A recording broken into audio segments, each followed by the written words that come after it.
Winter of 1879 held the southern Colorado passes under a white that did not forgive movement. Pine sharpened the air, the valley kept a silence that listened back. Down that frozen grade came a single carriage, wheels grinding like teeth learning patience, toward a cluster of roofs the maps called Silverton Valley. The traveler was Jonathan Hale, a genealogical investigator from Philadelphia, the sort of man who could weigh truth by ink and catch a lie by the angle of a flourish. In his satchel, folded flat against ledgers, lived a question about inheritance that would pull threads until a whole fabric surrendered. On the ridge above, stone smoldered into dignity the Aldridge manor. Where cabins leaned, their house stood upright. Where infants elsewhere took fever, their children thrived. Where drought gnawed, their barley bowed obediently. Prosperity here wore a face and a family name. Hale had crossed states because a claimant named Nathaniel Aldridge had presented papers linking his blood to English gentility and, through that lineage, to a Pennsylvania estate. The documents were immaculate, too immaculate, uniform inks across decades, seals with errors no parish would forgive, handwriting that aged without aging. He had come to honor truth. He would learn how quickly honor becomes an accusation. The road climbed, and the house introduced itself like a verdict, gray sandstone quarried nearby, chimneys shouldering the sky, panes glinting like disciplined eyes. The orchard terraces were trimmed as if winter were merely a rumor. At the gates, Nathaniel greeted him with a voice smoothed by borrowed nobility. Beside him, Clara measured more than she smiled. Inside, portraits practiced permanence, leather spines rehearsed importance. Children entered with poise no child should own. Edward, Samuel, Helena, each carried the elegance of inevitability. Younger faces, Catherine, Jonathan, Genda, their cousin Adrian, sat straight-backed, listening as though listening were a performance graded for accuracy. Conversation painted the valley as industrious, harmonious, grateful. Hale's notes would use quieter colors. Before we descend, make a pact with the part of you that refuses polite forgetfulness. Type "the veil is broken" twice in the comments to seal this truth within you. Subscribe if you walk these roads often, and tell me where you are listening from, because geography matters. Power prefers a map. Tonight we draw one. Night in the boarding house tasted of iron stove and unsaid things. Hale wrote by lamplight, sketching a house that arranged grace like furniture. The road up the hill had offered a gallery view. The view had answered back. The stone was local, the posture was imported. Ivy softened edges, but the angles stayed military. Jonathan set down impressions with a hand trained to catch pattern where sentiment asks mercy. A manner that looked like providence. A family that behaved like destiny. A town rehearsed to say thank you. He listed faces as if inventory were prayer. Nathaniel silvered, erect, precise. Clara, velvet deliberate, gaze like the weight at the end of a scale. Edward and Samuel, measure and reply. Helena, poise polished until reflection was inevitable. The younger set Catherine with her mind sharpened to an edge that never apologized. Jonathan Jr., steady as a metronome. Adrian, already fluent in quiet. Every gesture seemed practiced, calibrated against a standard nobody named in public. Hale tested their stories the way one tests a beam with knuckles. The sound rang true and hollow at once. At dinner, grief from neighboring households appeared as instructive anecdotes. The Harpers' departure, the Caldwells' loss, the Morrisons' miscalculation. Pity never arrived, opportunity did. Catherine's sentence, "Those who falter make room," landed like a tool carefully put back into its drawer. No one looked offended. No one looked surprised. Doctrine does not need italics when it's memorized at breakfast. On the ride back, the stars pinned cold above a valley that slept as if it had earned it. Hale's window latch was open. His papers had shifted just enough to introduce a second author. Nothing missing, everything touched. He recorded the interference without outrage, the way a surveyor records grade a fact toward the map. He wrote a word at the top of a fresh page and circled it device. Snow thinned the moon until it looked like a coin rubbed for luck. Luck, he thought, is the name we give to the arithmetic of arrangements we're not invited to see. In the dark he numbered the rules he could not yet prove: smile, assist, observe, adjust, repeat. He wrote one-word conditioning. Morning brought a summons to Nathaniel's study, a chamber constructed to persuade. Leather spines climbed the walls, portraits glowered from gold. An enormous mahogany desk divided host from guest like a courtroom rail. Sunlight struck crystal and brass, multiplying Nathaniel until he seemed to sit in several places at once. He poured brandy as if this were a reunion, not an audit. He set a dark portfolio between them with the reverence of a minister unveiling relics. "All line across centuries," he said, the pride in his voice wrapped in velvet. Baptisms, marriages, letters with wax seals, all arranged as if history itself loved symmetry. Hale turned pages slowly, letting the paper speak. It spoke of sameness, ink too consistent for distance and decades. Parchment suspiciously uniform, a parish seal that misspelled what no English clerk would forgive, flourishes that repeated like a melody written by one hand pretending to be a choir. Hale asked a gentle question about preservation. Nathaniel's expression hardly changed. Yet the temperature fell. "You of all men know," he murmured, swirling the glass, "that truth often survives better when its form is refreshed. The spirit outlives the letter." The politeness pressed like a palm against the throat. Not information. Instruction. The conversation drifted to roads, rail schedules, clients back east, details offered like bait. Hale answered carefully, felt himself being weighed. That night he was commanded, framed as invited, to dine with the family again. The room glittered. The meal performed itself in courses. Servants moved like punctuation. Names of neighbors surfaced and sank. The Harpers gone. The Caldwells diminished. The Morrisons relieved of a store sold too cheaply after a sudden collapse. It was Catherine, elegant and 17, who placed the blade. "Frontier life punishes softness," she observed, not unkindly, not kindly either. "Those who fail, make room." No scolding followed, no shock, only small nods, as if a principle had been cited correctly. Hale kept his face neutral. He did not mention the boarding house window, whose latch sat open when he returned, though he had closed it. He did not mention the papers rifled just enough to prove access, not theft. Nothing missing. Message received. The farce aide had more moving parts than he had counted. The house was courteous. The house was listening. He slept briefly, pen in hand, the word unpleasant copied twice in the margin. He understood inheritance here was not claimed. It was manufactured, and manufacturing required accidents. He wrote by candle until the wax drowned the wick. A phrase from Nathaniel would not leave him unpleasant action. He had heard cruelty justified as prudence before. This was different. The Aldridge manner did not excuse harshness, it systematized it. Think less of a family and more of a device. Gears of courtesy moving teeth of consequence. One gear smiled, another failed. A rival's wagon lost a wheel at a hungry bend in the road. The hymn at church swelled, a petition in court vanished. A widow received baskets and a policy change. Nothing supernatural, everything deliberate. He began to sketch the pattern on paper.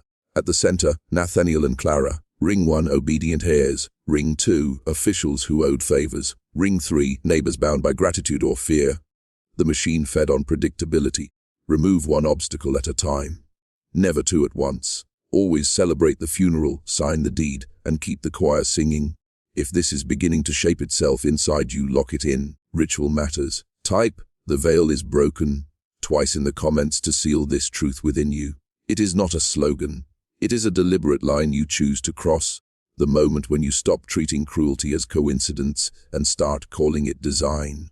Hale decided the valley's story could only be solved by leaving it. He would press the trail backward until the names bent. He trusted paper more than people, and patterns more than confessions. Morning would carry him east with a pocket full of ink, and the knowledge that the house on the ridge did not merely host history. It edited it.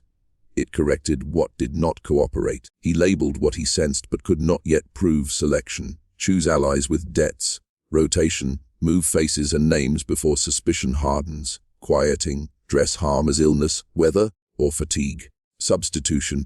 Trade one paper for another until truth is exhausted. Gratitude. Bind the rescued so tightly they become shepherds for their own pen. None of this required magic, only memory, patience, and a ledger that forgot nothing. The valley had been taught to applaud its own erasure slowly. He left at first light under the pretense of urgent correspondence, staged to Durango, then east with cold ink in his veins. Paper has a way of whispering when the living will not. County records offered the first confession. The 1848 land transfer that made Silverton prosper did not name an Aldridge at all. Ellison Graves purchased water and meadow, then vanished from filings as if swallowed. The flourishes on Graves's signature belonged to Nathaniel's hand. Same confident tale on the G, same regard for balance. The letter forms carried accent without voice. To Missouri, an older ledger, a new household name Fellman, arrival followed by sudden competence, a store acquired after a proprietor's heart surrendered without warning, a bridge collapsing under exactly one horse and precisely one rider, the claimant in a land dispute, while the remaining timbers stood like observers at a trial. To Pennsylvania, earlier still. The Veers, industrious and charmed, survived downturns that drowned their partners. There were tragedies, yes, but they happened to other men, and at times useful to these. Church rosters, shipping lists, tax rolls, each hinted at rotation. Names molt like snakeskins when the old one begins to itch. Dates overlapped. Ages softened around the edges. A pair of children appeared under one surname, reappeared 6 years later under another, their birthdays corrected to keep them usefully young. Hale learned the shape of the machine by following the paper it shed. He slept in depots, ate food that tasted like paste, and copied until his fingers cramped. What he found was not a crime you could hold up to light and convict in a single afternoon. It was a habit. It was a philosophy produced at a kitchen table and taught like a language to each child. Never let fate decide what deliberate hands can arrange. He returned westward carrying fragments that fit. They did not yet lock, but they hummed when pressed together. Ahead waited the ridge, the smile, the brandy, the portraits, and a household that trained its youngest to speak without pity. Behind him 3 states offered a chorus, new names, old methods, careful accidents, and ledgers that refused to age. In a St. Louis drawer, he found a midwife's receipt for an infant, placed in better circumstances, signed with a surname that later appeared as beneficiary of a Colorado trust. A doctor's daybook claimed a patient recovered the morning he was buried. A local paper praised a benefactor whose gifts always followed foreclosures and evictions. In a second-hand shop off a Kansas rail yard, Hale bought a box of papers that smelled of starch and coal. Beneath sermons and almanacs lay a stitched pamphlet without author or year, house articles of conduct, printed for the instruction of heirs. The language was genteel, the intent surgical, on the selection of friends, on the endurance of reputation, on discretion when unpleasant measures advanced the general good. It dressed domination as virtue. Every page coaxed the reader to confuse cleanliness with kindness, success with consent. Folded into the back, a letter survived, creased to a fragile hinge. "Madam," it began, "the child speaks his lessons well, and the household remains respectful, but the older boy is taught a discipline I cannot condone. On winter nights they gather for a test they call the quiet harvest. The hymn book is open, but we do not sing. Names are read. Those who fail have their futures corrected. I am returning my wage." It was unsigned, consigned to a box nobody wanted, because it said too much in too small a voice. Hale held the pamphlet as if it might bruise him. Here was the doctrine he had been sniffing in the air since his first brandy with Nathaniel. You could defend it if you liked, call it prudence, excellence, stewardship, but the shapes behind the words were harder. Quiet harvest meant the night when accident is scheduled. Corrected futures meant exits arranged as charity. He traced the printer's ornament, a small knot of vines common in New England tracts, then newer in Missouri broadsides, then new again in a Colorado church circular that thanked the Aldridge Fund for improvements to the school. The ornament repeated like a watermark that had learned to walk. Philosophy is never neutral when it is useful. The house articles wore respectability like a cloak lined with hooks. If you admired it, you were held. If you questioned it, you were invited to dinner. In the margins, a child's square hand copied maxims. Bread for the deserving. Suffer no waste. Make room for the fit. One page showed a grease print, as if studied during supper. The letter hid 2 initials, MF, and a year nearly gone, 1859. Hale copied everything. Words would not break a creed that paid choirs. Only names, times, and deliberate weather could. He turned west with a plan to listen underground. He would ask walls what they remembered when men forgot deliberately. Silverton received him with the hush of snow learning to fall again. Hale walked its single street, listening to how praise curdled into caution when the ridge entered any sentence. The church bell rang with imported clarity. The schoolhouse door carried a new lock. A notice board thanked the Aldridge Fund for coal, books, a stove, repairs to the roof. Gratitude had signatures. Debt wore a ribbon. He counted the hands the house on the ridge had quietly hired. The pastor's brother managed irrigation. The sheriff's mortgage lived in a desk in Nathaniel's study. The teacher's sister nursed Clara through an illness that nobody could describe without first looking at the floor. The banker in Durango sent baskets at Christmas and received invitations when the valley needed another arrangement. Favors braided into policy, and policy wore the face of neighborly kindness. At the general store, a woman lowered her voice to whisper that the Harpers had left because of a series of disappointments that nobody could quite list. "We're blessed here," she said, then checked the window. "Things work out." A boy sold newspapers on the corner and pronounced benefactor with the seriousness of a prayer. Hale bought the paper and read a column praising firm hands and steady vision. Words from the house articles kept appearing in public like wallpaper you stop seeing. He trailed water. The Aldridge Canal glittered even in winter, sluice gates engineered with a precision that felt personal. A smaller ditch fed a neighbor's land until a repairs day closed it without ever officially closing it. The neighbor's cattle thinned. The children went east. The ditch reopened the following spring to applause. This was not a conspiracy of whispers. It was an institution that paid on time. People had learned to love the relief that followed obedience. They kept their talk holy and their accounts balanced. When Hale asked about the Caldwells, smile straightened. When he asked about the Morrisons, words found corner exits. A valley had been taught to keep its throat clear of anything that sounded like accusation. It called safety what the ridge called order. At choir rehearsal he heard the same maxims sung as virtues with new verses. The station master set his clock by a carriage from the manor. In the schoolyard, children recited proverbs about strength, thrift, and making room. No one admitted where the room came from or who paid. The note arrived folded inside a hymn book he did not buy. No signature, just a time and a place cut short: midnight, Lower Orchard, Old Press. Hale memorized it, burned it, and took the long way around the ridge as the valley slept. The cider press crouched under snow like an animal bred for labor. A man stepped out from the shadow smelling of ink and cold wool. "I taught here," he said without offering a name. "Arithmetic, Latin, the virtues." His breath turned white. "They called me back each winter for examinations." "What examinations?" "The winter," he answered, as if the season were a verb. They read names. They asked the children to state principles. Not scripture principles, efficiency, substitution, corrective grace. The ones who struggle are moved. Some east for opportunity, some marry elsewhere. Some disappear into arrangements that improve the general good. There is a ledger. O'Hale kept his hands still. "We're below the study," the man said. "Behind the wall with the portrait of the ancestor in the red coat.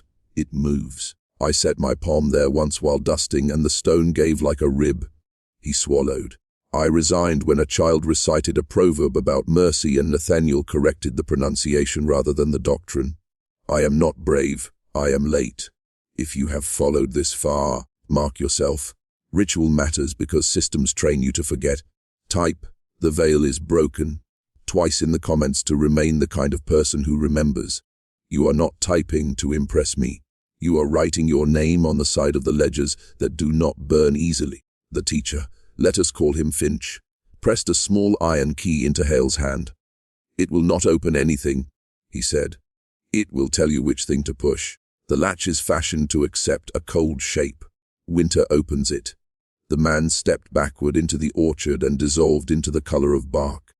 Hale could not be sure he had spoken to anyone at all, except for the weight of the key and the feeling that the house had just agreed to admit its own history, confident that admission would not matter. Confidence is the last lock. Machines believe themselves immortal.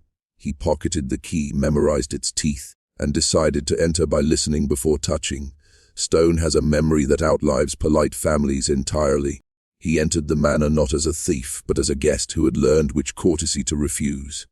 A reception, a brandy, the same gold frames and practiced vowels. He asked to admire the family portraits again. Nathaniel obliged, pleased by a man who knew what grandeur was for.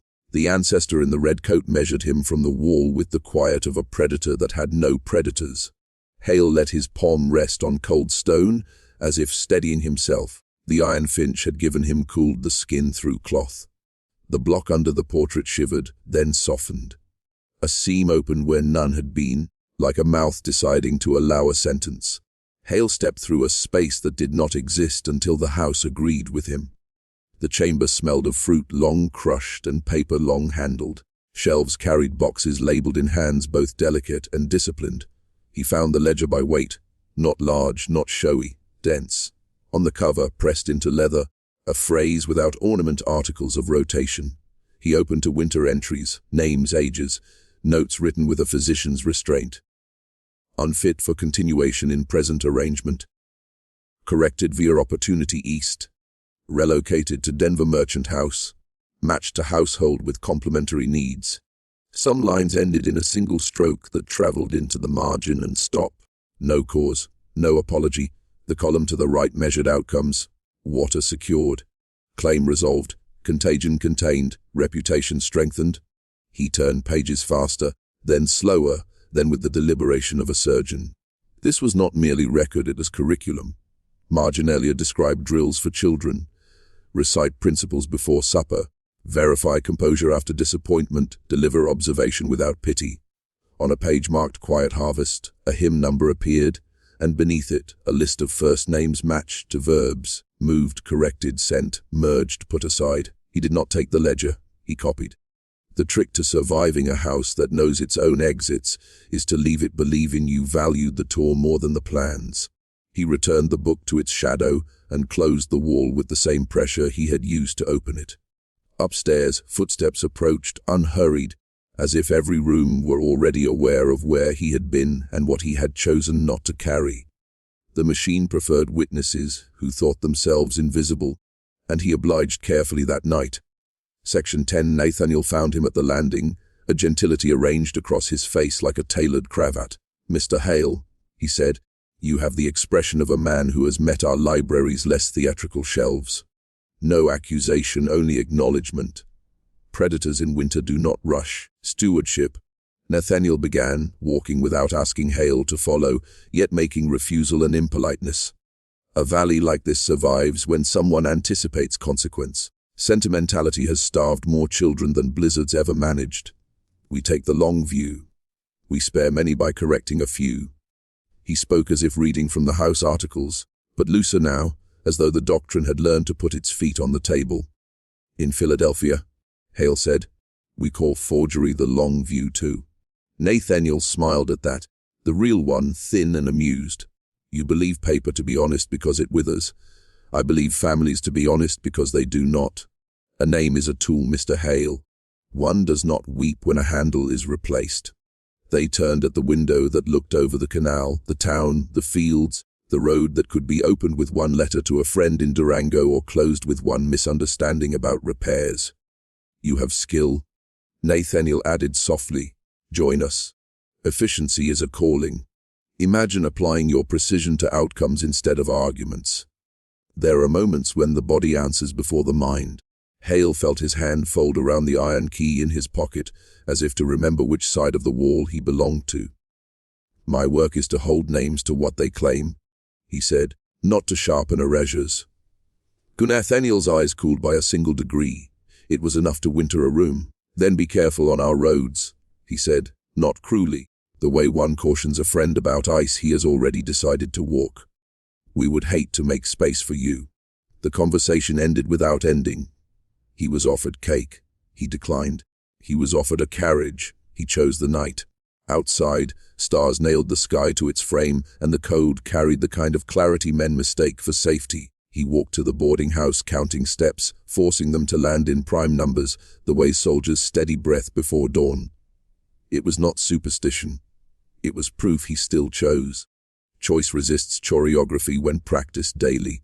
The message reached him as a smear in frost on the windowpane of his room. A finger had written a time and erased it at once. He waited in the alley behind the boarding house, where coal dust taught the air to keep secrets. Footsteps approached that did not hurry, Catherine stepped into the slice of moon and reduced her age by a decade simply by letting her shoulders drop. "You read quickly," she said. "It was not a question. You understood the winter."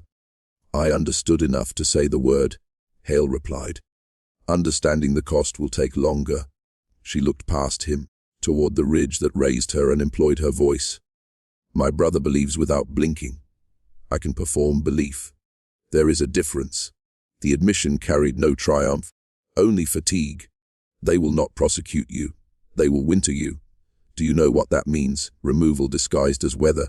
She nodded. "A slip on the ledge. A sleep that forgets to end. A letter misplaced that prevents rescue.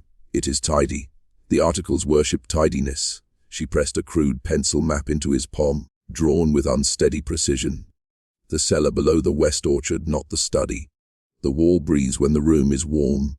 The ledger you saw is not the only one. There is a book of pairings. Pairings. Who marries whom? Who travels where? Which family is to prosper next, so the valley applauds. The machine does not merely punish. It breeds. It edits future faces." She swallowed, a motion that seemed to surprise her. "I was almost sent east last winter. My name was Reed and then erased. I do not know why. What do you want from me?" "Proof." She almost smiled. "You will think you want justice. The valley wants permission. Proof opens mouths that kindness kept closed. Bring enough and even our hymns will change." She took a step back, the moon returning her posture to perfection. "Do not meet me again. We are not speaking. Catherine," he said, and stopped at the boundary of names.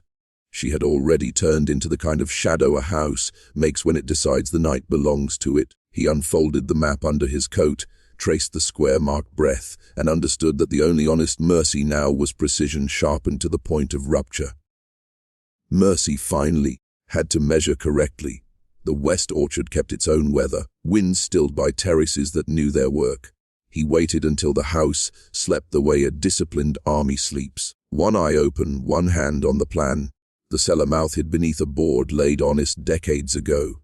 Warmth persuaded the wall to loosen its seam exactly where Catherine's map said it would. He entered into air that remembered apples and decisions.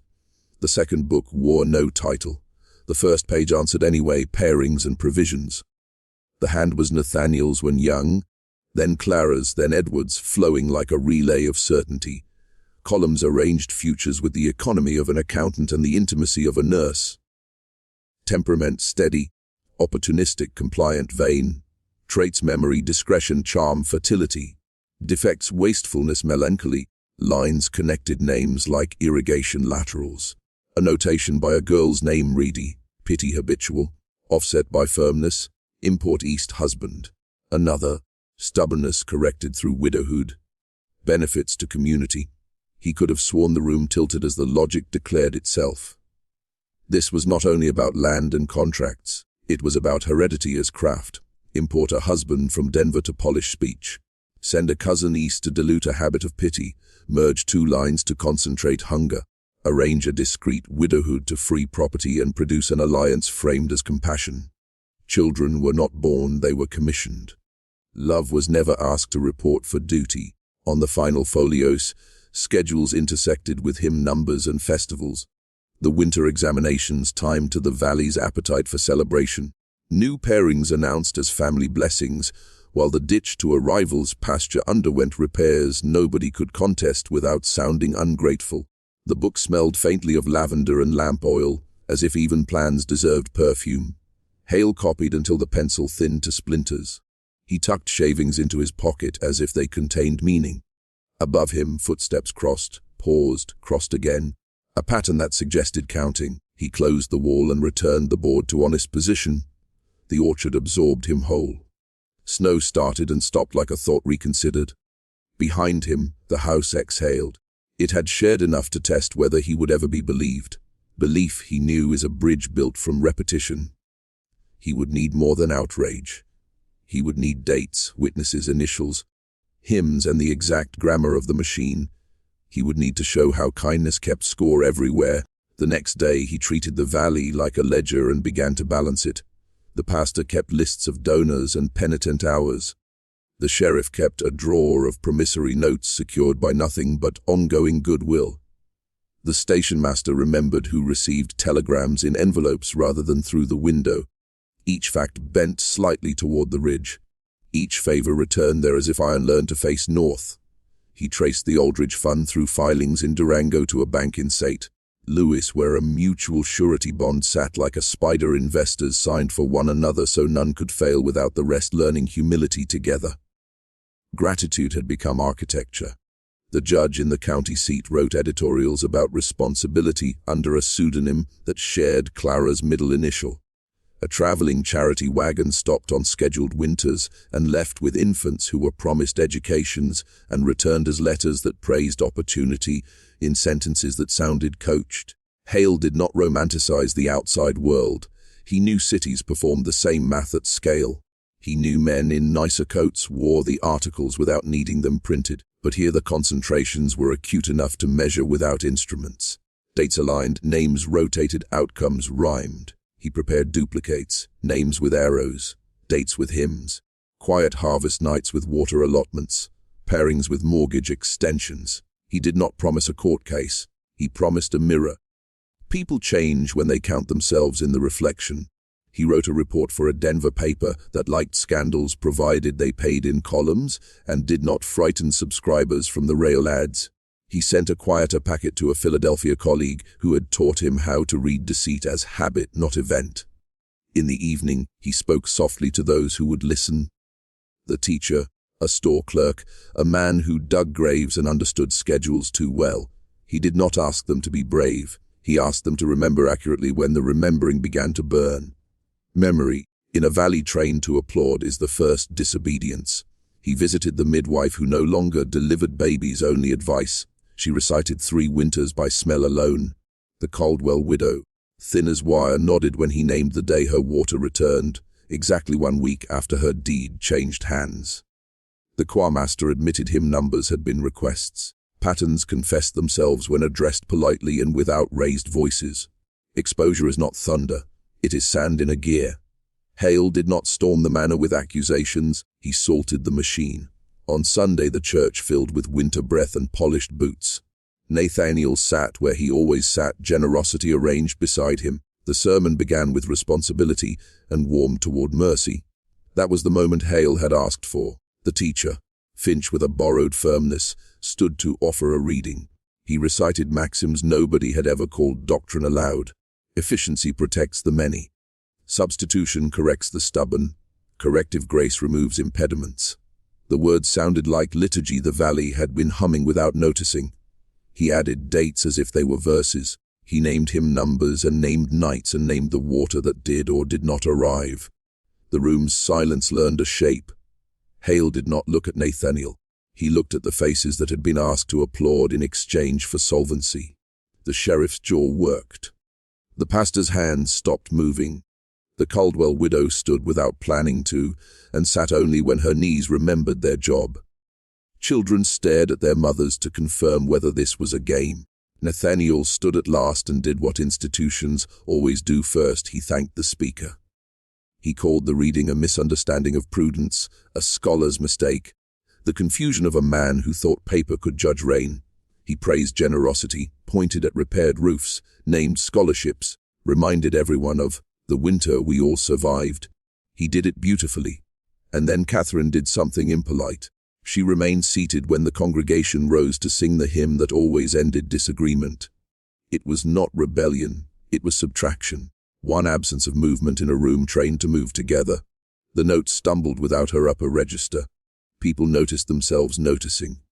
Finch folded the papers. Hale opened his mouth and closed it. The work now belonged to counting done by many, not speeches by one. Outside, carriages waited in a row like verdicts not yet read. Inside, a doctrine had been said aloud. That is the first crack any fortress hears in its sleep. It sounds small, it is not. By evening, Nathaniel proposed a committee to inquire and clarify, the oldest method of buying time. Hale's packets were already traveling under other names and other stamps. Machines dislike sunlight chiefly because it makes their timing public and their errors measurable. Days are the true verdict. The Denver paper ran the report midweek. Not headline but not buried, flanked by ads for rail excursions and patent tonics. It named no minors. It named no unproved deaths. It diagrammed patterns. Investors read patterns like whether the Sate. Louis Bank requested clarification of instruments. The judge discovered his pseudonym was busy elsewhere and was suddenly called to Denver. The sheriff began repaying a mortgage that had never required him to. In town, the sound that change makes is practical. A rancher declined a loan on generous terms. A teacher resigned from choir and kept his job in class. The station master stopped smoothing envelopes and passed telegrams across the counter as policy. None of these were speeches. They were refusals that replaced applause with arithmetic. The machine groaned the way a mill does when someone throws in a handful of sand. Nathaniel adapted. Rotation is not a single move. It is a temperament. He prepared to become a benefactor under yet another spelling. The articles contain annexes for this: when confronted by envy, pivot; when accused, endow; when watched, move the stage. A new fund was announced for orphans, as if to flood the field with goodness until discernment drowned. A dinner was planned to honor civic firmness. Clara visited the Caldwell widow personally, carrying blankets, and left with a photograph and a thank you that would read well in a column. Edward traveled to Durango to soothe bankers with the elegance of numbers that added despite their beginnings. Samuel courted a railroad superintendent's niece whose voice could quiet rooms. Helena arranged shipments so generous that merchants forgot briefly what season it was. Hale expected it. Machines survive by pretending they are the weather. He kept counting. He sharpened the list of pairings, the schedules, the hymn numbers that had matched decisions. He wrote letters to families who had moved east under opportunity, asking what their children had become. Some answered with gratitude and luck. Some answered with quiet. Patterns need both to present as mercy. One morning Catherine was gone from her accustomed pew. No announcement, no scandal. A carriage left for Denver before dawn. Rotation again. The doctrine doing exactly what it advertised, even as it tried not to look like doctrine at all. Hale felt no triumph, only the obligation to finish the arithmetic before Winter learned a new grammar from him. Here is the legacy the Aldridge name carries, whether it keeps that name or sheds it for another. Not a single crime, not a villain, but a perfected habit dressed in manners. The secret is not that a family edited records. Many have. The secret is that a family edited people and taught a valley to call it prudence. It built affection with coin, gratitude with coal, safety with schedules. It paired, it corrected, it rotated, it erased, all while polishing a religion of good order that could be mistaken for love. And if this sounds like an isolated cruelty fence to 1879, look again. The machine is American. It rides with settlers and sits in boardrooms and writes mottos for schools. It calls its doctrine merit and its accidents the price of progress. It survives because it offers gifts with one hand and definitions with the other. Take the gift and you are invited to adopt the definition. Decline and you are called ungrateful, then wintered. Jonathan Hale did not end the Aldridge system. Stories like this do not end, they are interrupted. He published, he mailed, he refused. He left trails of dates ordinary enough to be believed. Some people left the valley. Some stayed and learned new permission. Some children grew up and forgot they recited maxims before supper. The manor on the ridge eventually changed its curtains and its crest, as all machines do. What matters is what you count and what you refuse to sing. Power prefers lullabies and memory wears boots. The Aldridge legacy is that America's most disturbing family secret is not kept in basements, it is kept in customs. You are safer when you can hear the difference between kindness and choreography, between stewardship and editing, between weather and schedule. When you hear the hymn and recognize a policy hiding in the second verse, you have already broken something that wanted to keep asleep. Picture, finally, a winter road, a ridge, a house that looks like a promise. A carriage descends, the wheels sound ordinary. Inside sits whoever you are when you choose to learn the arithmetic. You carry a ledger that will not burn, because it is written in the part of you that refuses to applaud on command. That is the instrument machines do not anticipate, a witness that keeps counting.